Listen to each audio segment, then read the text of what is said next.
राजनीति से जुड़ी हर खबर चाहिए तो सब्सक्राइब करें और साथ ही बेल आइकन को प्रेस करें लेटेस्ट न्यूज सबसे पहले पाने के लिए।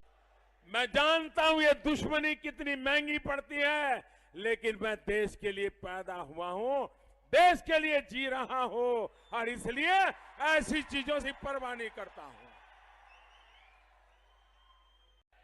भाइयों बहनों, मैं आज एक जानकारी यहां देना चाहता हूं गुजरात की धरती से। देश के लिए भी नई जानकारी होगी, इनको भी आश्चर्य होगा।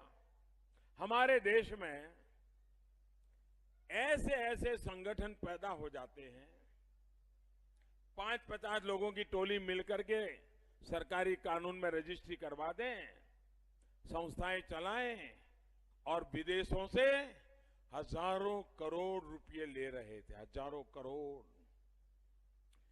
लेकिन ये पैसे कहां खर्च हो रहे थे, किस इलाकों में खर्च हो रहे थे, दूर दराज गांवों में ये करने वाले लोग कौन थे, इनका मकसद क्या था। कांग्रेस सरकार के ये सब राग दरबारी होने के कारण इतनी बड़ी सरकार, इतना बड़ा देश कभी इनसे हिसाब ही नहीं मांगा कि भाई विदेशों से पैसे लाते हो, करते क्या हो, क्योंकि ये उनके काम आते थे। हर गलत काम के लिए इनका इस्तेमाल होता था और इसके पीछे भी कांग्रेस का राजनीतिक स्वार्थ था।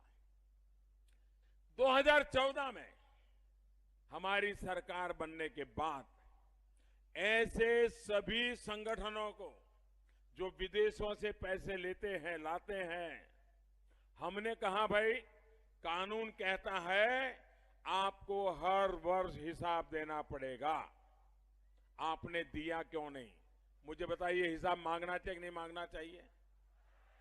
आज एक एक मध्यम वर्ग को अपना पाई पाई का हिसाब देश को देना पड़ता है कि नहीं देना पड़ता है?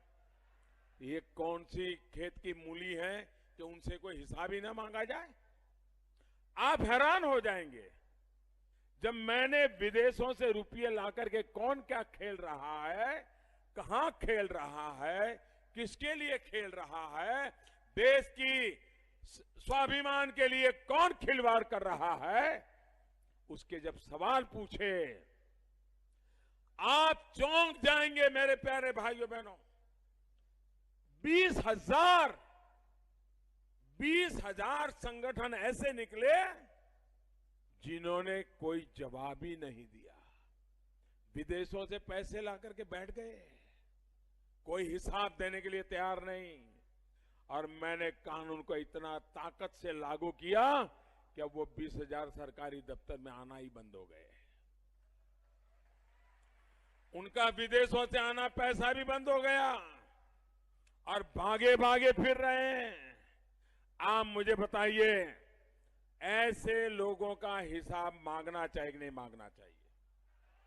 ऐसे नहीं, मुझे पूरा समर्थन चाहिए। मांगना चाहिए कि नहीं मांगना चाहिए?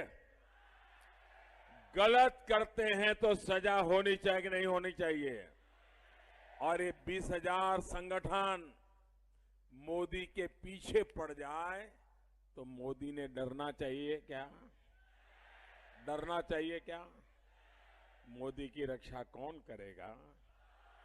कौन करेगा? मोदी की रक्षा कौन करेगा? मोदी को आशीर्वाद कौन देगा? आपके आशीर्वाद होंगे तो भाइयों बहनों, मैं इनसे पाई पाई का हिसाब लेके रहूंगा। मैं बताता हूं,